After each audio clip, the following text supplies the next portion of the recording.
What's up guys, Taylor with TK Disc Golf, and today we are so excited to review the Fission Octane from MVP Disc Sports. This is a distance driver that I've personally been looking forward to for quite a while, and I know the fan community has been asking for this disc for many years.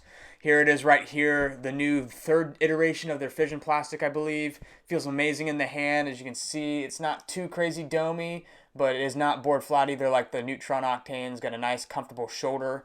This one is a 171 gram, and it comes with the flight numbers 13 speed, 5 glide, minus 1.5 turn, and 2 fade. So hey, without further ado, let's dive right into it.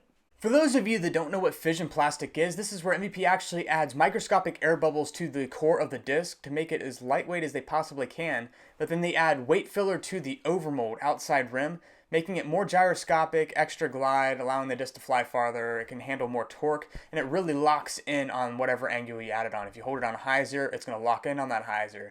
Throw it flat, it's going to want to fly even flatter. Anhyzer holds the anhyzer longer.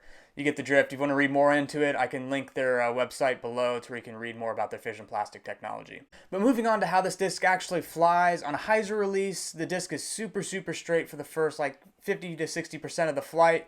And then towards that later half of the flight, the disc is forward penetrating fade, but it's not like a super dumpy flight like a Panic or a Nitro. It really wants to push forward and hold that nice hyzer line. Throwing flat, again, Fission Plastic likes to lock into whatever release angle you put it on. Flat, you're going to notice that minus half turn, or minus 1.5 turn, and then towards the end, that 2 fade is going to kick in. It's going to fade back to center nicely, getting beautiful S-shaped shots. Anhyzer, like I said in our previous video on the Neutron Jet, we had like a weird tailwind / right to left push, 8 to 10 mile an hour. So anytime you expose the top part of that flight plate, it was fighting out of the turn a little bit quicker than I think the disc actually wants to. So honestly, I think you can get this disc to hold a long Anhyzer shot as long as you got the power.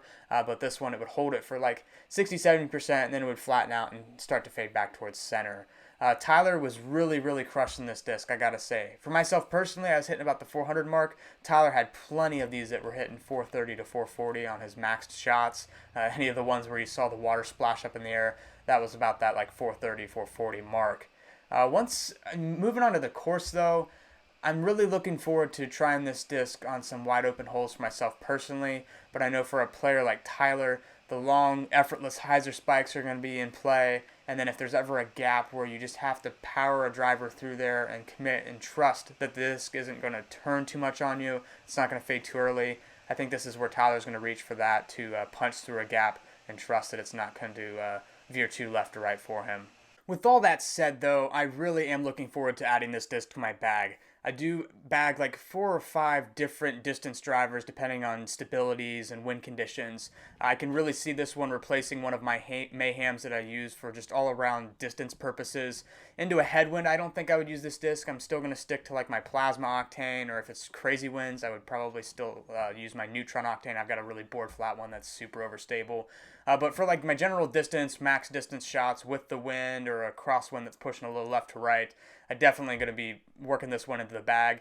In the 170 to 175 range is what we had. We had a 171 gram, and it was really comfortable to throw, not too crazy flippy. But regardless of your skill level, this disc is offered from like 150s all the way up to 175, so I really do think you can find one of these Fission Octanes that's going to fit your particular skill level at the time.